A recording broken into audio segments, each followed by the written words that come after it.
लोग ध्यान से सुनिए, सुनने से कहता है विश्वास बढ़ता है। हालेलुया। मत्ती उसका 19 का 6 खोलेंगे, उसमें लिखा हुआ है, कोई के बगल में पढ़ेंगे जल्दी। मत्ती उसका 19 का 6। সুতরাং তাহারা আর দুই নয়, কিন্তু এক অঙ্গ। অতএব ঈশ্বর যাহার যোগ করিয়া দিয়েছেন, মনুষ্য তাহার বিযোগ না করুক। তাহারা তাহাকে কহিল, তবে মসি কেন ত্যাগপত্র দিয়াছে? हालेलुया।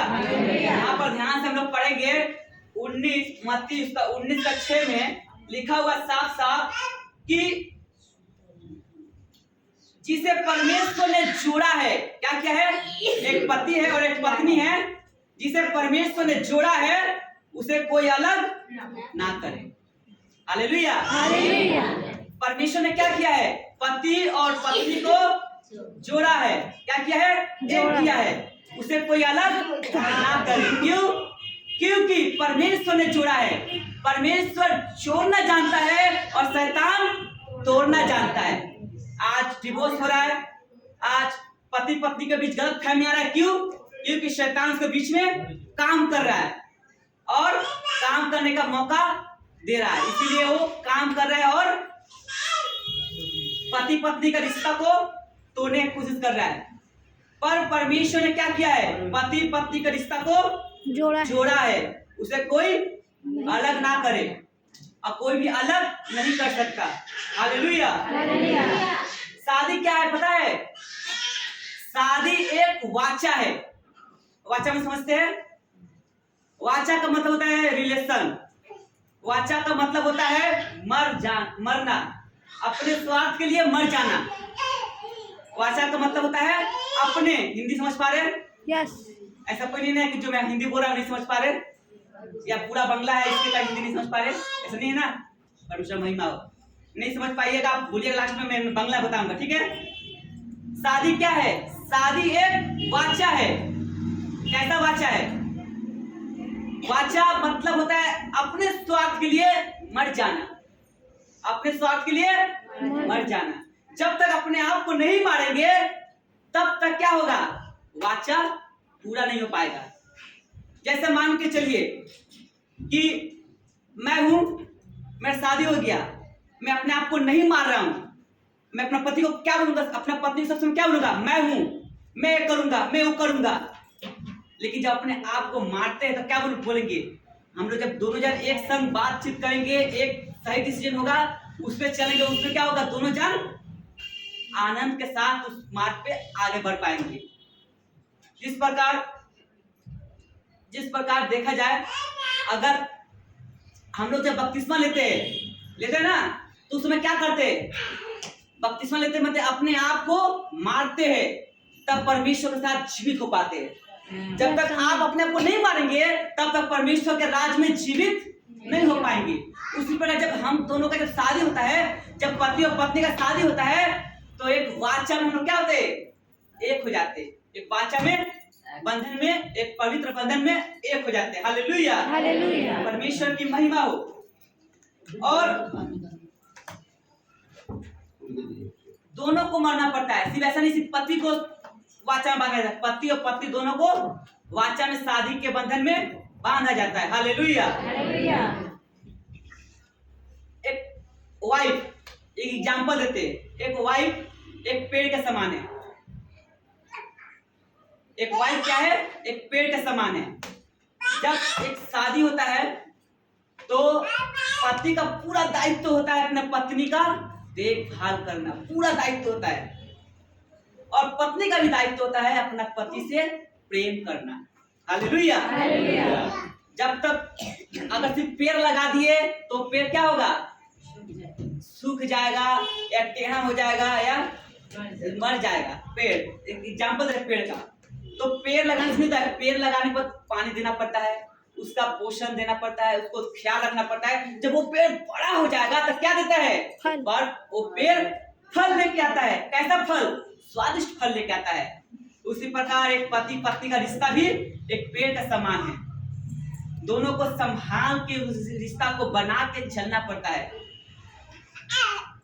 अगर क्या कहता है, एक दूसरे के सह लो, जैसे मान के चलिए पति पत्नी, आप लोग पति पत्नी अपने यहाँ खड़े रहिएगा, तो एग्जाम्पल देना है। जैसे पति परमेश्वर वचन क्या कहता है, एक दूसरे का सह लो। बाबू चुप रहो। जैसे मान लो इसका इससे झगड़ा हो गया,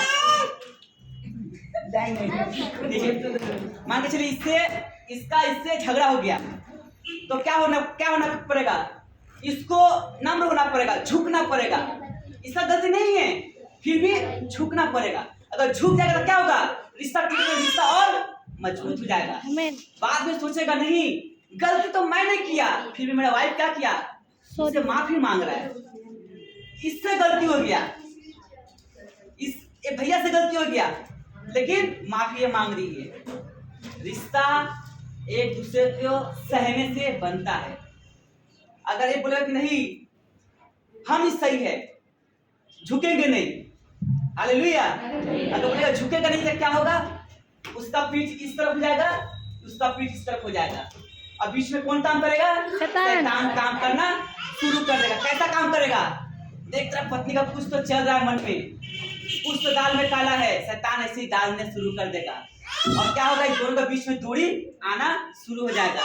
लेकिन परमेश्वर का वचन क्या कहता है, जिसे एक किया उसे परमेश्वर ने, जिसे एक किया उसे कोई अलग ना करे। परमेश्वर के लिए ताली देंगे जोर से। बस आप लोग विश्वासी या परमेश्वर को विश्वास करते हैं।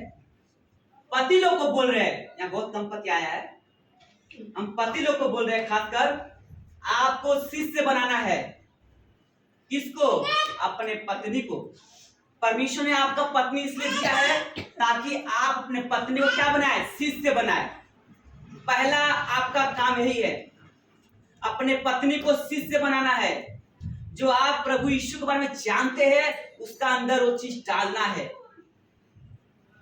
ऐसा आप विश्वास किए, आप दूसरों को शिष्य बनाना शुरू कर दिया, अच्छी बात है, लेकिन पहले आपको अपना वाइफ को भी शिष्य बनाना है, क्योंकि आपको दायित्व दिया गया है शिष्य बनाने के लिए। अगर आप अपनी पत्नी को शिष्य नहीं बनाते हैं, अगर अपने पत्नी को चेला नहीं बनाते हैं, तो परमेश्वर आपसे हिसाब लेगा कि मैं तुझको तुम्हारा जीवन साथी मैं तुझे दिया था, तूने उसके जीवन में क्या किया, कुछ नहीं। परमेश्वर के उसका अंदर में ना परमेश्वर को भय को डाला, ना परमेश्वर को वचन को डाला, ना तू परमेश्वर के लिए उसको तैयार किया। क्योंकि पति उसका सामने, परमेश्वर के सामने खड़ा होगा, और जब खड़ा होगा तो जवाब पति को देना पड़ेगा। तो पति लोग क्या करना है, अपने पत्नी को क्या करना है, शिष्य बनाना है। पहला शिष्य आप अपने पत्नी को बनाइए, तब आपको परमेश्वर अन्य को शिष्य बनाने के लिए आपको और भी अवसर देगा। हालेलुया, परमेश्वर को ताली बजाकर धन्यवाद। और आपके अंदर जो वरदान दिया है, परमेश्वर आपके अंदर जो वरदान दिया है, वो वरदान को पति पत्नी को मिलकर क्या करना है, उस वरदान में उन्नति होते जाना है, उस वरदान में और बढ़ते जाना है। हालेलुया। जैसे मान के चलिए आपको आराधना का वरदान मिला है, एक एग्जाम्पल दे रहे, आपको आराधना का वरदान मिला है पति को, और क्या करना है, पत्नी के साथ आराधना करके उस वरदान को बढ़ाना है। आपको प्रचार का वरदान मिला है, अपनी पत्नी के साथ उस वचन को शेयर कर रहे, तो अपनी पत्नी को क्या करना है, तैयार करना है, ताकि जो परमेश्वर आपको वरदान है उस वरदान में बढ़ते जाए। हालेलुया। और परमेश्वर का बड़े आशीष को आपके जीवन में लेते जाए, यीशु के नाम में। हालेलुया। याद रखिएगा, जब एक शादी होता है, हालेलुया, जब एक शादी होता है तो क्या होता है कि पत्नी लोग संसार में रहती है। हालेलुया। फिर से आपको बुलाएंगे, आप लोग को एग्जाम्पल के बारे में बुलाएंगे, ठीक है, किसी और भी बुला सकते हैं। तो आप लोग को क्या करना है, जैसे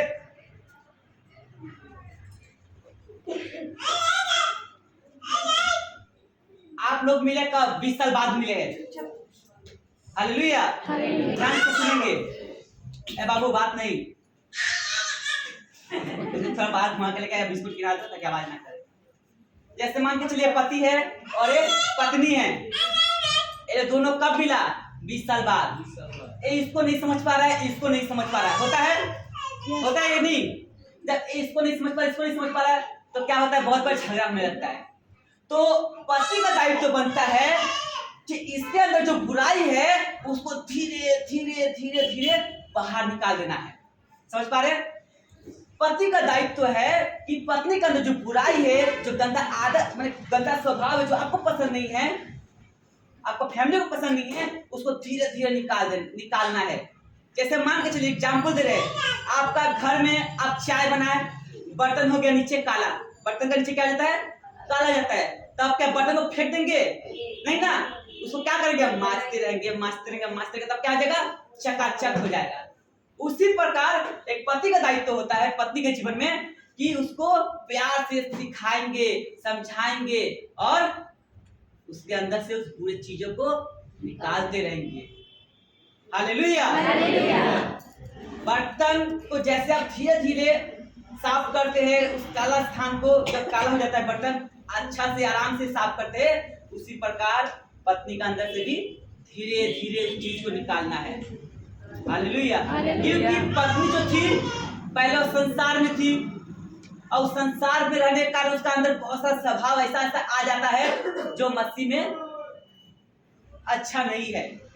या मान के चलिए एक पत्नी है, इनका स्वभाव मसीह का स्वभाव है, लेकिन पति का अंदर उसका मसीह का स्वभाव नहीं है।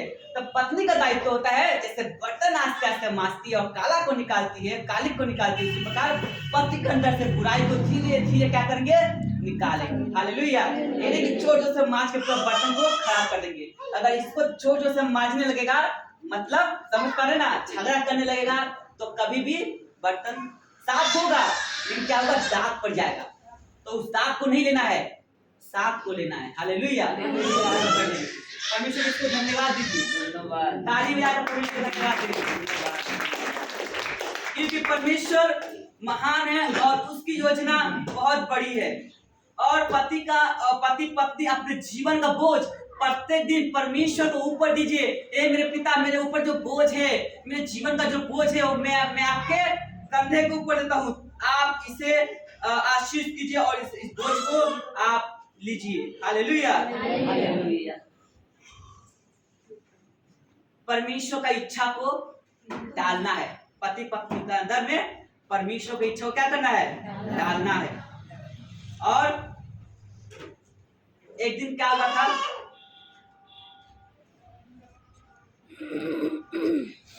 एक दिन पास्टर गए प्रचार करने पति पत्नी के बारे में। समझ पा रहे? एक दिन पास्टर गए पति पत्नी के बारे में प्रचार करने। एक बूढ़ा व्यक्ति खड़ा होकर बोल दिया, पास्टर जी मेरी बीवी बात नहीं सुनता है। पास्टर था, क्यों? बोल रहा है कि अरे किसी का पत्नी किसी का बात नहीं सुनता है। हालेलुया। लेकिन परमेश्वर इसका सॉल्यूशन दिया है। फिर परमेश्वर, वो पास्टर गए, वचन पढ़े, परमेश्वर का उसका ज्ञान आया, तो फिर से उस बूढ़े अंकल के पास आके बोलता है, आपको क्या करना है, आपको परमेश्वर का प्रेम उसका अंदर डालना है। परमेश्वर का प्रेम जब आप अपने पत्नी के अंदर डालेंगे तो आपका बात को सुनेगा। परमेश्वर का प्रेम डालेंगे तब आपकी पत्नी भी आपका सुनना शुरू करेगा। हालेलुया। परमेश्वर को ताली के साथ धन्यवाद करें। समझ पा रहे हैं? हालेलुया। अगर आप समझ पा रहे हैं मेरा बात को तो जोर से हालेलुया बोलिए। हालेलुया। अगर नहीं समझ पा रहे हैं फिर भी जोर से हालेलुया बोलिए। हालेलुया। परमेश्वर को महिमा हो। इसका मतलब आप लोग समझ पा रहे हैं, परमेश्वर की महिमा हो। आप लोग को अभी तक किसका शादी नहीं, वो लोग हाथ उठाओ। जिसका अभी तक शादी नहीं हुआ है वो लोग हाथ उठाइए। ठीक है, बात नहीं प्लीज। तो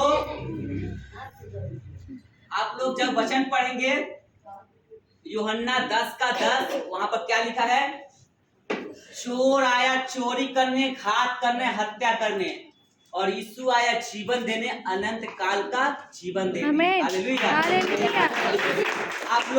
आप जैसे मान के चलिए आप पहले मसीह में नहीं थे, तो आपका जीवन में जो लड़का है उसके विषय बोल रहे, या जो लड़की है उसके विषय में बोले, दोनों के विषय में बोले। जब आप यीशु को नहीं जानते थे तो आपका जीवन में देखिए कोई बॉयफ्रेंड या गर्लफ्रेंड आपका जीवन में नहीं आया। जैसे आप यीशु मसीह में आए और बढ़ने शुरू कर दिए, आपका जीवन में शैतान क्या करेगा, एक बॉयफ्रेंड या एक गर्लफ्रेंड आपका जीवन में डाल देगा। इसलिए डालेगा ताकि आप परमेश्वर से अलग हो जाए। और परमेश्वर जिस जाति से अलग होने के लिए कहा है, आपको शैतान उस जाति में एक करेगा। जैसे आपको उदाहरण दे रहे हैं, सैमसंग का नाम किसने किसने सुना है? सैमसंग, सैमसंग का नाम सुना है? सैमसंग क्या करता है, बताते आपको कहानी। सैमसंग क्या करता है? सैमसंग एक साधारण मनुष्य रहता है। सैमसंग एक साधारण मनुष्य, 6 फुट का मनुष्य रहता है, पर उसे परमेश्वर उसको सामर्थ्य देता है कि तुझे कोई युद्ध में नहीं हरा पाएगा। और उसके जीवन में कौन आता है? एक अन्य जाति का औरत जो मसीह में नहीं है, एक अन्य जाति का औरत आता है और उससे राज पूछने लगता है कि तेरा क्या राज है कि तुझे कोई नहीं हरा पाता है। तब वो क्या करता है, सैमसंग परमेश्वर का भय को भूल कर, परमेश्वर को उस आशीष जो उसका अंदर था वो भूल कर क्या करता है, अपने राज को बता देता है। और उसका राज क्या था? सर के बाल, सर के बाल को मुड़वा देता है। वो क्या होता है? साधारण मनुष्य बन जाता है। तब वो दलीला बोलती है कि देखो हमारा ईश्वर, हमारा भगवान का काम हुआ है। उसका भगवान कौन था? दलीला का शैतान था। और उसने शैतान को महिमा दिया। क्यों? क्योंकि उसने शैतान के जीवन में जो काम करना चाहता था सैमसंग का, वो हो पाया। और जब उसका अंदर से शक्ति चला गया तब वो समझ पाया कि मैं एक साधारण मनुष्य की तरह हूँ। उसी प्रकार एक विश्वासी का जीवन जब इस संसार से अलग होकर जब विश्वासी जीवन जीता है तो परमेश्वर उसको क्या करता है? एक सामर्थ्य देता है, एक आग देता है, और वो आग आपके जीवन में बना रहता है। जब वो साधारण मनुष्य बन गया था सैमसंग, तो उसका क्या हुआ? उसका आंख फोड़ दिया गया था, उसका संग बहुत सारा अत्याचार किया गया था। तब वो समझ पाया कि नहीं, मैंने गलत जाति के साथ जाकर गलत करने के कारण मेरा ऐसा हालत हुआ है। उसी प्रकार एक एग्जाम्पल हम लोग का जीवन में देते हैं परमेश्वर कि आप अगर आप मसीह में हैं तो आपके लिए परमेश्वर मसीह लड़की खोज के रखा है। अगर आप अन्य जाति में जाते हैं तो क्या होगा? आप अगर अन्य जाति में जाते हैं तो उस जो दुष्ट आत्मा आपकी जीवन जो योजना बनाया है वो योजना उसका सफल होगा और आप हार जाएंगे, आप गुलाम बन जाएंगे और आपको गुलामी करना पड़ेगा। अब परमेश्वर ये नहीं चाहता है। और सैमसंग जब गुलामी किया, उसको समझ में आ गया कि मैं साधारण मनुष्य था, परमेश्वर के सामर्थ्य जो मेरे अंदर था वो सामर्थ्य अन्य जाति में जाने का मेरा क्या हुआ? चला गया। एक अच्छा एग्जाम्पल है यूसुफ का संग क्या हुआ था? यूसुफ का अंदर, यूसुफ को व्यभिचार का मौका मिला था। जो यूसुफ था वहां का जो रानी थी, रानी का क्या कहा था कि मेरा सर सो जा, लेकिन यूसुफ क्या किया? वहां से भागा। वहां से क्या किया? उस व्यभिचार से, गंदे काम से भागा। तो परमेश्वर उसके जीवन में पता क्या किया? परमेश्वर उसके जीवन में बड़ा अद्भुत और बड़ा काम किया। उस देश का यूसुफ को प्रधानमंत्री बनाया। जो साधारण इंसान था, उसको कोई शक्ति नहीं था, कोई बल बहुत बड़ा नहीं था, एकदम सिंपल सा लड़का था, सिंपल सा इंसान था। उसने परमेश्वर को भय को माना, इसलिए परमेश्वर ने उससे प्रधानमंत्री बनाया, उसको बड़ा सामर्थ्य दिया। बहुत सारे देखिएगा, जब आप लोग विश्वास करेंगे, जो यंग लड़का लड़की है उसको लिए बता रहे हैं, जब आप यीशु को विश्वास करेंगे तो आपका जीवन में देखिएगा एक लड़का या लड़की गर्लफ्रेंड या बॉयफ्रेंड आएगा और आपको अन्य जाति में ले जाने की कोशिश करेगा। कुछ ऐसे भी लड़के हैं, उस लड़के को पाने के लिए कुछ दिन चर्च में आएगा, दिखाएगा कि नहीं कि मैं भी यीशु को मतलब ग्रहण करूंगा। कि क्या होता है, वो लड़की विश्वास करके उससे शादी कर लेता है। बाद में क्या होता है? शैतान का जय हो जाता है और फिर से वो उस पिछले नरक की जिंदगी में उसको लेकर ढकेल देता है। सब मेरा साथ बहुत सारे एग्जाम्पल मैंने देखा हुआ है। एक मेरे रिलेशन में इसे हुआ था कि एक लड़की, एक विश्वासी लड़की एक अविश्वासी लड़का से प्रेम हो जाता है। प्रेम होने के कारण क्या होता है, वो लड़का कहता है क्या कि मुझसे शादी कर लो, मैं भी तुम्हारा यीशु को धन्यवाद दूंगा, मैं भी चर्च जाऊंगा, मैं भी परमेश्वर को धन्यवाद दूंगा। और विश्वास करके उसने शादी किया, क्या हुआ? उससे परमेश्वर को अलग कर दिया और आज भी वो परमेश्वर से अलग ही है। तो एक बहुत बड़ा एग्जाम्पल है एस्तर। आप जब एस्तर चैप्टर पढ़ेंगे तो वहां पर क्या देख पाएंगे कि एस्तर जो थी वो विश्वासी थी, परमेश्वर का भय मानने वाली थी, परमेश्वर का बेटी थी। उसने किससे शादी किया? अविश्वासी राजा से। और उसको जब कुछ कहना कर, उसको कुछ योजना को कहने का रहता तो क्या करना पड़ता? उसको संघर्ष करना पड़ता। एस्तर को कोई भी चीज करना पड़ता, उसको संघर्ष करना पड़ता। कैसा संघर्ष? राजा ने हुक्म दे दिया, ऑर्डर पास कर दिया कि इसके जातियों को मार दो, और एस्तर उसका पास नहीं जा सकती थी। अगर जाति कहीं पर हो, जाति मारा जाता। तो एस्तर ने क्या किया? टाट बांध के उपवास प्रार्थना बैठ गया ताकि परमेश्वर राजा के मन को बदल दे। अगर अन्य जाति से, आप विश्वासी लोगों को बोल रहे हैं, अगर अन्य जाति से अगर आप शादी करते हैं तो क्या होगा? आपको भी संघर्ष करना पड़ेगा। वो संघर्ष 6 महीना का हो सकता है, 6 साल का होता है, 6 साल का भी हो सकता है, 10 साल का भी हो सकता है। तो मैं अपना कहानी बताता हूं। जब मैं यीशु को विश्वास किया और जब बपतिस्मा लेने जा रहा था तो मेरा मन में ये विचार आया कि अगर मैं परमेश्वर को ग्रहण कर लूंगा तो मेरा शादी कैसे हो पाएगा। पर मुझे इतना विश्वास है, मैं इतना विश्वास किया कि परमेश्वर, जब मैं परमेश्वर को ग्रहण करूंगा तो मेरे लिए जो परमेश्वर जीवन साथी बनाए हैं, परमेश्वर उसको भी तैयार करेगा। आमीन। और जब तैयार करेगा तभी मेरा जीवन में देगा। मेरा विश्वास था और इस विश्वास के द्वारा मैं परमेश्वर को ग्रहण किया, बपतिस्मा लिया। और जब मेरा रिश्ता आया शादी के लिए तो वो भी क्या था? विश्वासी। और वो भी विश्वासी निकला। यीशु मसीह को हम बहुत धन्यवाद दिए। अब हमको जानना था कि जो लड़की परमेश्वर मेरे जीवन, जो लड़की मेरे रिश्ता के लिए आया है वो परमेश्वर की ओर से है या नहीं, वो सचमुच मेरे लिए बना है कि नहीं। ये बात जानने के लिए मेरा वाइफ क्या की? 10 दिन का उपवास प्रार्थना रखती कि मेरा जिससे रिश्ता लग रहा है क्या वो मेरे लिए है कि नहीं।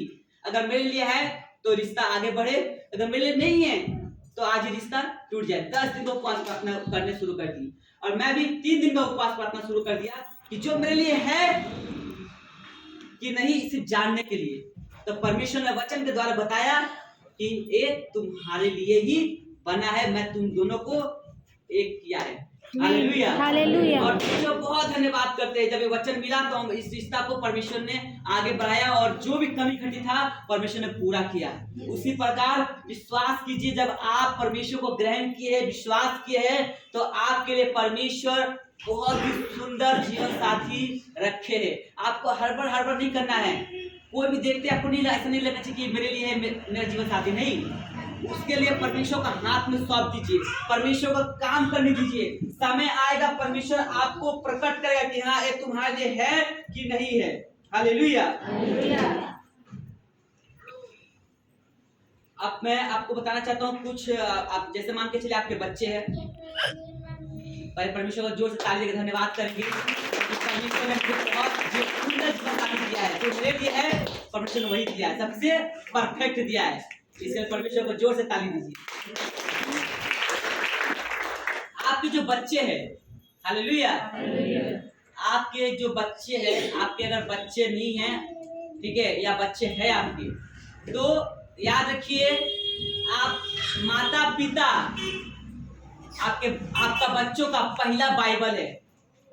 आपका बच्चा पहले ये बाइबल पढ़ना शुरू नहीं करेगा, पहले आपको पढ़ना शुरू करेगा, अपने माता को, अपने पिता को पढ़ना शुरू करेगा, फिर बाद में ये पवित्र बाइबल पढ़ना शुरू करेगा। तो याद रखिए आप दोनों का, माता पिता ही बच्चों का प्रथम क्या है? पहला बाइबल है। और आपका जो बच्चा है 13 साल तक आपका बात सुनेगा, 13 साल के बाद आपका बात सुनना छोड़ देगा, क्योंकि वो उसका समझ आ जाता है कि अपने आप को सोचने लगता है, अपने आप में वो बात करने लगता है। हालेलुया। तो 13 साल के अंदर अपने बच्चों के ऊपर क्या करना है?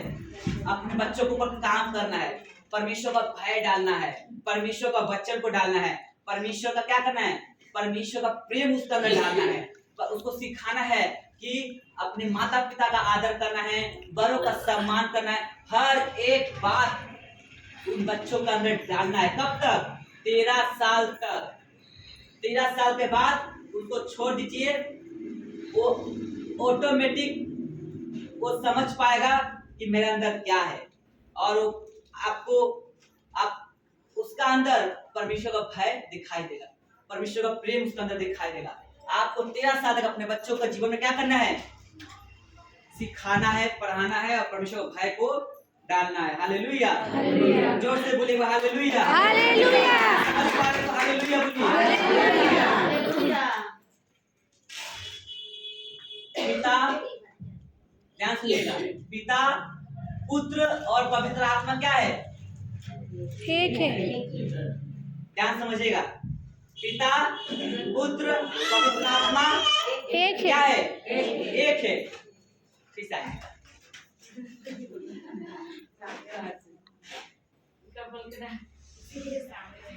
क्या बोले? पिता, पुत्र और पिता, पुत्र और पवित्र आत्मा एक है। उसी प्रकार पति और पत्नी भी एक है। पति और पत्नी भी एक है। एक है। वचन कहता है पहला कुरिन्थियों 7 अध्याय का 6 में 7 अध्याय का 4 में लिखा है कि जो पति का देह है, जो पति का शरीर है, वो पति का नहीं, वो पत्नी का शरीर है। हालेलुया। जो पति का शरीर है, ये जो शरीर देख पा रहे, ये पति का जो शरीर देख पा रहे, पति का नहीं, ये पत्नी का अधिकार है। सॉरी, गलत बोल दिए। ये जो पति और पत्नी देख पा रहे हैं, ये जो पति है, इसका ऊपर किसका अधिकार है? पत्नी का अधिकार है। और जो पत्नी का शरीर देख पा रहे हैं, इसका ऊपर किसका अधिकार है? पति का अधिकार, पति का अधिकार है। हालेलुया। ये जो शरीर है, इसका ख्याल रखना किसका दायित्व है? पत्नी का। और पति का दायित्व क्या है? इसका पूरा दायित्व, पति का पूरा दायित्व पत्नी का है। हालेलुया, समझ पाए? अगर उसको कुछ प्रॉब्लम होता है शरीर में, तो पूरा दायित्व किसका है? पति का। पति का। क्यों? क्योंकि ये शरीर, इसका जो शरीर है, इसका नहीं है, इसका अधिकार इसके ऊपर है, इसका अधिकार इसके ऊपर है। हालेलुया। अगर उसका तबीयत खराब होता है, तो क्या होना चाहिए? पूरा दायित्व होता है पति को, इसका कैसे भी करके मेरा शरीर को ठीक करना है। क्या है? इसका शरीर है, ये शरीर इसका है, इसको क्या है? पूरा दायित्व इसको कैसे जल्द से जल्द ठीक करना है। अगर नहीं ठीक कर रहे हैं, तो आप अपना शरीर का संग मजाक कर रहे हैं, आप अपने देह को नहीं ख्याल कर रहे हैं। हालेलुया। तो ये दोनों मिलकर क्या हुआ है? एक शरीर है। ये दोनों को कोई अलग नहीं कर सकता। हालेलुया। पर और एक बात याद रखिएगा, बहुत बार क्या होता है, पति पत्नी का ऊपर बहुत सारा कॉमेडी मजाक आता है, बहुत सारा जोक आता है। देखे ना, मोबाइल खोलिएगा, संता बनता पति पत्नी को लेकर बहुत सारा मजाक आता है।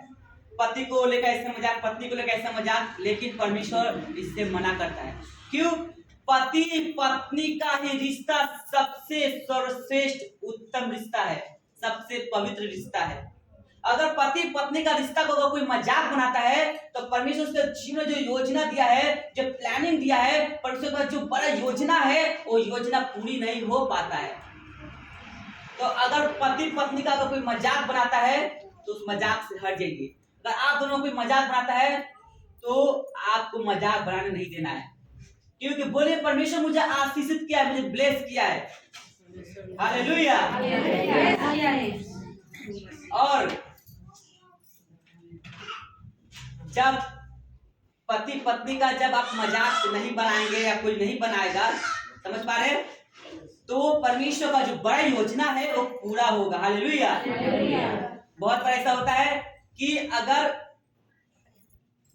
वाइफ का अगर बच्चा नहीं होता तो क्या करता है? डिवोर्स दे देता है, दूसरा वाइफ लेके आता है, होता है ना। पर याद रखिए, पत्नी कोई बच्चा पैदा करने वाला मशीन नहीं है, ये आपका शरीर है, आपका दायित्व है। अगर नहीं हो रहा है, फिर इसका साथ विश्वास योग्य बने रहिए। परमेश्वर आज नहीं दिया लेकिन कर देगा। ऐसा Amen. विश्वास रखिए। अब्राहम 100 साल का हो गया था, परमेश्वर ने उसको बच्चा दिया। हनन्याह कितना साल का हो गया, फिर उसको परमेश्वर ने बच्चा दिया, और जो बच्चा दिया वो परमेश्वर का बड़े अद्भुत काम को किया है। आमीन। हालेलुया। हालेलुया। याद रखिए, पत्नी कोई बच्चा पैदा करने का मसीह नहीं है।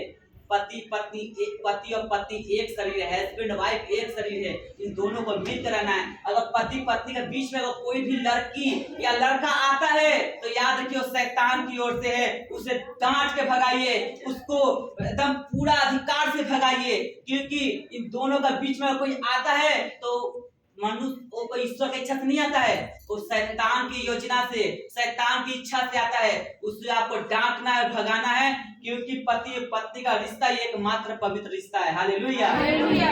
जो हालेलुया।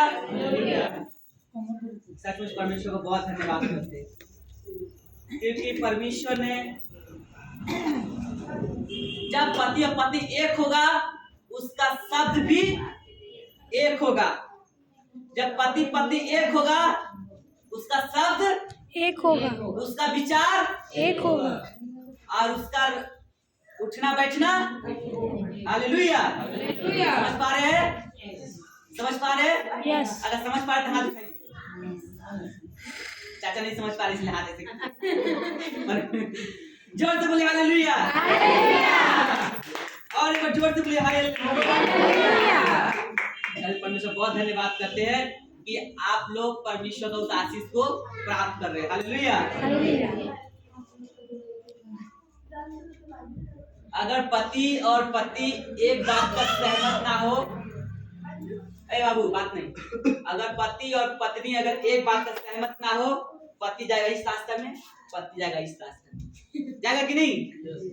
तो आमोस वचन कहता है पति पत्नी का एक बात का सहमत होना चाहिए। हालेलुया। हालेलुया। आमोस चैप्टर पढ़ेंगे, वहां पर लिखा है कि अगर आप सहमत ना होंगे तो आप एक दिशा में चलेंगे और पत्नी एक दिशा में चलेगा, और आपका घर में क्या होगा? झगड़ा होगा। और जब आपका अगर घर में झगड़ा होता है, आपका पति पत्नी के बीच में झगड़ा होता है, तो याद रखिए वो शैतान की ओर से होता है। हालेलुया। वचन कहता है शैतान को अवसर ना दो। अगर आपको झगड़ा कर रहे हैं, पति पत्नी मिलकर झगड़ा कर रहे हैं, तो इसका मतलब आप शैतान को अवसर दे रहे हैं। हालेलुया। आप लोग को आज बोलना है कि शैतान को अवसर देना है कि परमेश्वर को अवसर देना है? परमेश्वर को। किसको देना है अवसर? परमेश्वर को। तो आप लोग पति पत्नी लोग को झगड़ा नहीं करना है। क्या करना है? एक दूसरे को सह लेना है। गलती उसका है फिर भी झुक जाना है।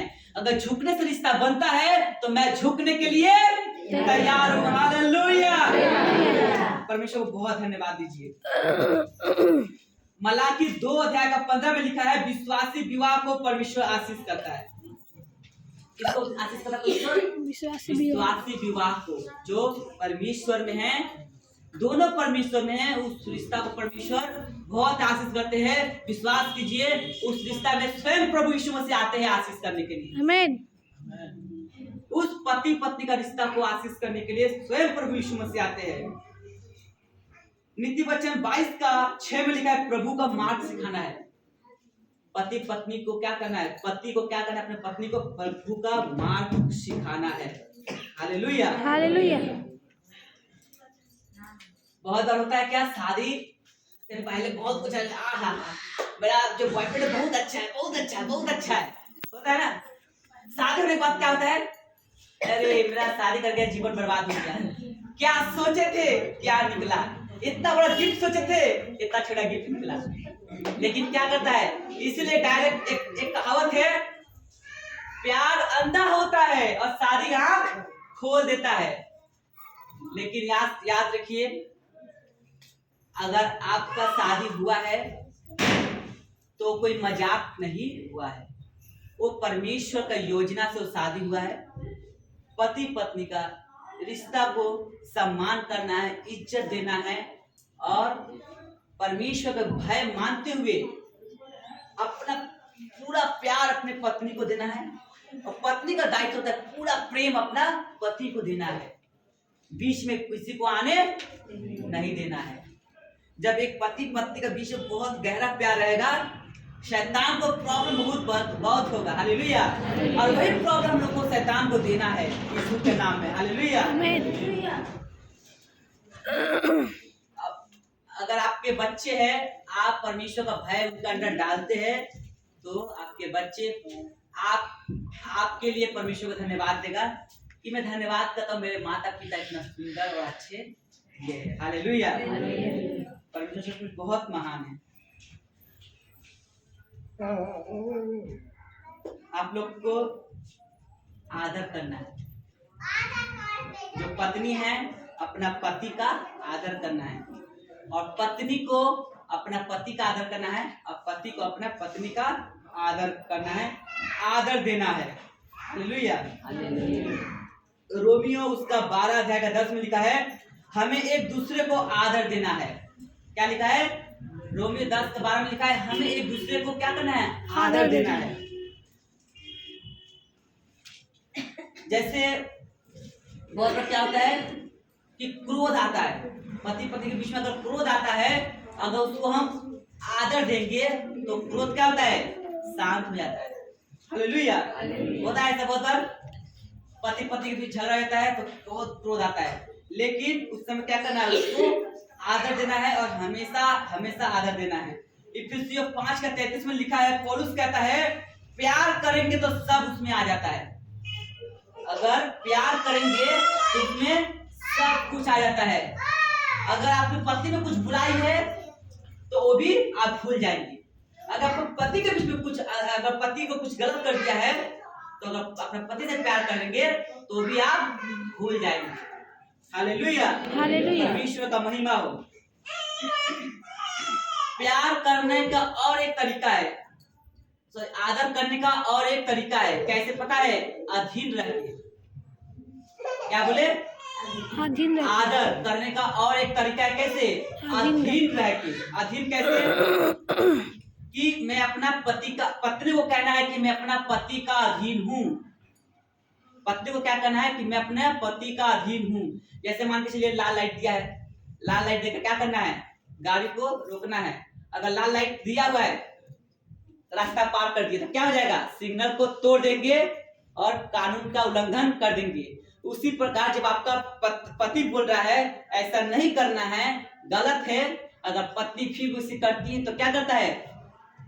उसका आदर नहीं करता है, हालेलुया। और आदर नहीं करने के कारण क्या होता है? उसका जो प्रेम है वो प्रेम टूटने लगता है, हालेलुया। तो पति का दायित्व होता है, पत्नी का दायित्व होता है एक दूसरे का आदर करना, एक दूसरे का सह लेना और एक दूसरे से प्रेम करना। पता है पत्नी लोग क्या करती है? पत्नी क्यों संघर्ष करती है? संघर्ष में समझ पा रहे? हाँ, पत्नी क्यों संघर्ष करती पता है? क्योंकि वो विद्रोह करती है कि हम जो बोल रहे हैं वही सही है। और थोड़ा देर पहले मैंने क्या कहा? दोनों को सहमत होना है, दोनों को एक बात पे सहमत होना है, तो उससे क्या होगा? विद्रोह नहीं होगा, हालेलुया।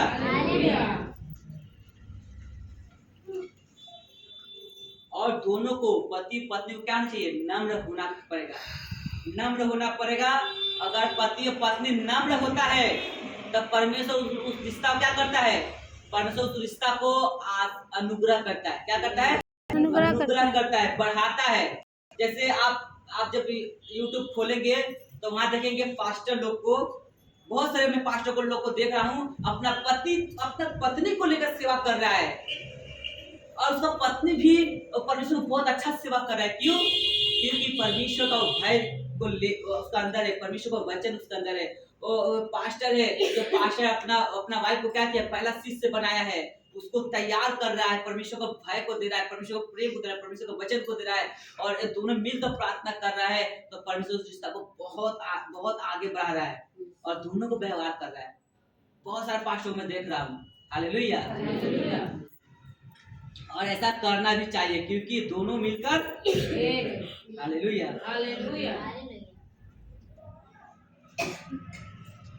अपने पत्नी को बात को सुनना है। पति लोग भी बोल रहे हैं, जो हस्बैंड है, अपना पत्नी को बात को सुनिए, और जहां आदर मिलता है वहां याद रखिएगा, पति हो या पत्नी हो, जहां आदर मिलता है वहीं जाना लोग पसंद करता है।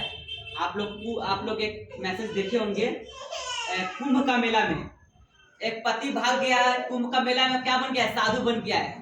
तो साधु से पूछा गया कि तुम क्यों साधु हो गया, उसका पति खोज निकाला, बोला क्यों साधु हो गया, बोला मेरी पत्नी बहुत झगड़ा करती थी, हमको शांति चाहिए था इसलिए हम साधु हो गया। तो क्या करना है यहाँ पर, परमेश्वर के वचन के अनुसार क्या करना है, एक दूसरे का आदर करना है। और मैं छोटा सा और 5 मिनट समय लूंगा। तो आदर हम लोग कैसे कर सकते हैं, अपना पति, मैं वाइफ लोग को बोल रहा हूँ, आपका पत्नी लोग को भी से बोल रहा हूँ, अपने पति का आदर कीजिए। क्यों आदर करना है, क्योंकि आपके जो पति है वो कठिन परिश्रम करता है, वो घर को चलाता है और जिम्मेदारी को उठाता है। हालेलुया। आपके जो पत्नी हैं, मैं उनसे कह रहा हूं, आप अपने पति का क्या कीजिए, आदर कीजिए, क्योंकि वही आपका हीरो है, वही आदर के योग्य है, क्योंकि वो आपके लिए कठिन परिश्रम करता है, घर को चलाता है, घर के जिम्मेदारी को उठाता है। और उनके संग क्या कीजिए, उनके संग अच्छे शब्दों का इस्तेमाल कीजिए। वाइफ लोग को बोल रहा हूँ, अपने पति के संग क्या कीजिए, अच्छे शब्दों का इस्तेमाल कीजिए और उसको आदर दीजिए। क्योंकि जब वो काम करके आता है तो थका हुआ रहता है, तो क्या खोजता है, वो यही खोजता है कि मुझे 2 शब्द प्रेम का बोले। हालेलुया। प्रेम का भूखा रहता है ना, हालेलुया। और पति लोग को बोल रहे हैं, जो हस्बैंड है उसको बोल रहे हैं, आप अपने पत्नी का भी आदर कीजिए और उसका भरोसा को मत तोड़िए। हालेलुया। उसका भरोसा को भी मत तोड़िए। आप अपने पत्नी को कैसे आदर दे सकते हैं, बोलिए। हस्बैंड लोग खड़े हो जाइए, खड़े जाइए हस्बैंड लोग, भैया खड़ा हो।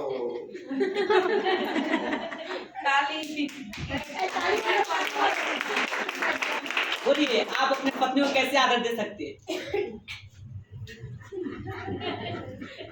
बोलिए। जो मन है, अपने पत्नी को कैसे आदर देंगे, मार के। नहीं, वो शैतान की ओर से, ठीक है, परमेश्वर की ओर से नहीं है। परमेश्वर ने मारने को कभी नहीं कहा। बोलिए। हम जो करते हैं, सुबह में जाते, रात शाम को आता है, उसको थोड़ा बहुत भला बात करते हैं। परमेश्वर आपने क्या करते हैं आप, देखिए मैं आपको 5 हमको आइडिया दे, ज्यादा नहीं, बैठिए। 5 आइडिया दे रहा हूँ, अपने पत्नी से कैसे आप आदर दे सकते हैं। आपका पत्नी आपसे धन संपत्ति दौलत तो पहले मांगती होगी, लेकिन आप नहीं मांगती होगी। हालेलुया। आप पता क्या मांगती होगी, 5 चीज खूब जोर मांगती होगी। पहला मांगती होगी प्यार भरा शब्द। हालेलुया।